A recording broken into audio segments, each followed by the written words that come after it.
नमस्कार दोस्तों, जय बाबा नीम करोली।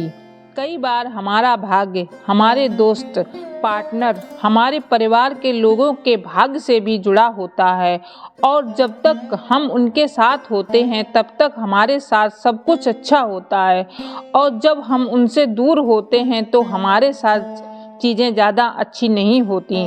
दोस्तों, जिस तरह किसी और के भाग्य की अच्छी चीज़ों से हमारा अच्छा होता है, उसी तरह इसका उल्टा भी होता है और दूसरों के बुरे भाग्य की वजह से हमारा भी बुरा होने लगता है। बहुत समय पहले की बात है। एक गांव के मंदिर में एक पुजारी था। वो पुजारी अपना सारा समय मंदिर की सफाई, पूजा पाठ, आने जाने वाले लोगों के लिए पूजा करने में ही बिताता था। उसके परिवार में कोई नहीं था और वो अपना खाना पीना मंदिर में होने वाले चढ़ावे से ही चलाता था।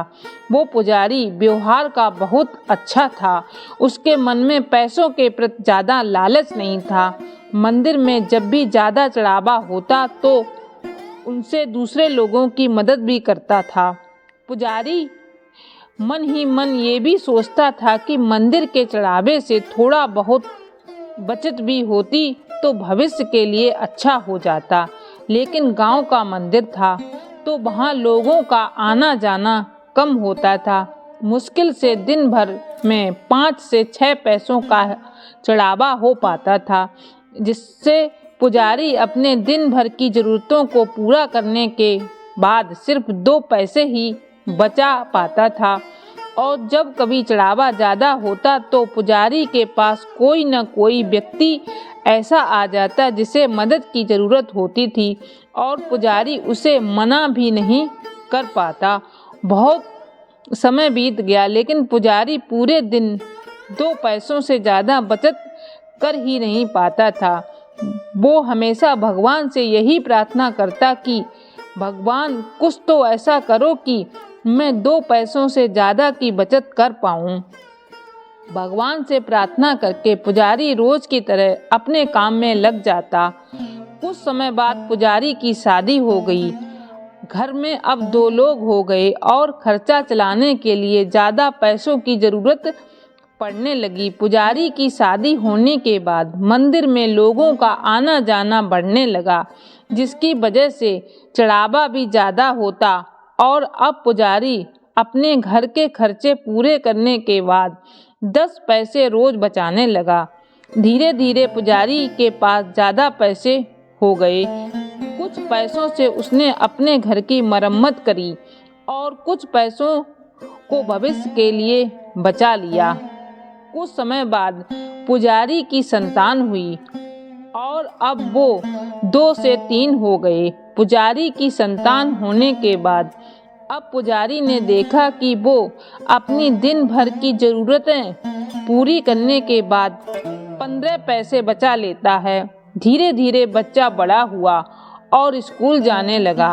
अपनी बचत के पैसों से पुजारी अपने बच्चे की पढ़ाई का खर्चा चलाता था।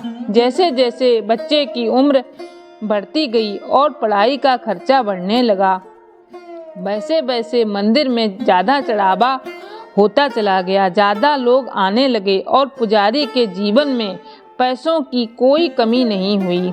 अपनी जिंदगी को इस तरह बदलता देख पुजारी ने एक दिन भगवान से प्रार्थना करी और पूछा कि भगवान, मैं रोज 2 पैसे बचाता था और बहुत कोशिश करने के बाद भी मैं कभी कभी 2 पैसे से ज़्यादा नहीं बचा पाया, लेकिन आज मैं सब खर्चे करने के बाद भी 30 पैसे बचा लेता हूँ, जो कि मेरे और मेरे परिवार के लिए बहुत हैं। इस सब की वजह क्या है भगवान? क्या ये आपकी कृपा है या फिर मेरा भाग्य? ऐसा कहकर पुजारी अपनी रोज के कामों में लग गया। रात हुई और जिस समय पुजारी गहरी नींद में था उस समय भगवान उसके सपनों में आए और बोले, भक्त, ना तुम्हारा भाग्य बदला है और ना ही मैंने कोई कृपा करी।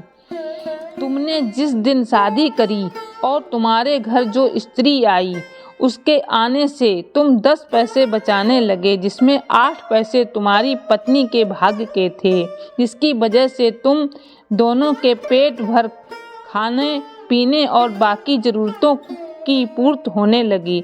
फिर तुम्हारी संतान हुई और उसके होने के बाद तुम 15 पैसे बचाने लगे, जिसमें से 5 पैसे तुम्हारी संतान के भाग्य के थे, और आज जो तुम 30 पैसे बचा रहे हो उसमें से 15 पैसे तुम्हारे बच्चे की पढ़ाई और उसके बेहतर भविष्य के भाग्य के हैं। भक्त, तुम आज भी अपने भाग्य के सिर्फ 2 ही पैसे बचा रहे हो और आगे भी 2 ही बचा पाओगे। दोस्तों, इस कहानी से आप कई बातें समझे होंगे और साथ ही आप ये भी समझे होंगे कि किस तरह हमारे भाग्य का लिखा हमें मिलता है और साथ ही किस तरह दूसरों के भाग्य का लिखा भी हमारे द्वारा होते हुए दूसरों को मिलता है। आपने देखा होगा कि कई बार लोग पार्टनरशिप में किसी काम की शुरुआत करते हैं और धीरे धीरे वो काम बहुत चलने लगता है, और जब काम चलने लगता है, इनकम होने लगती है, तो वो लोग पार्टनरशिप तोड़कर खुद का काम शुरू कर लेते हैं और फिर वो जो काम शुरू करते हैं वो नहीं चलता और उन्हें नुकसान होने लगता है। इसका कारण भी भाग्य ही है।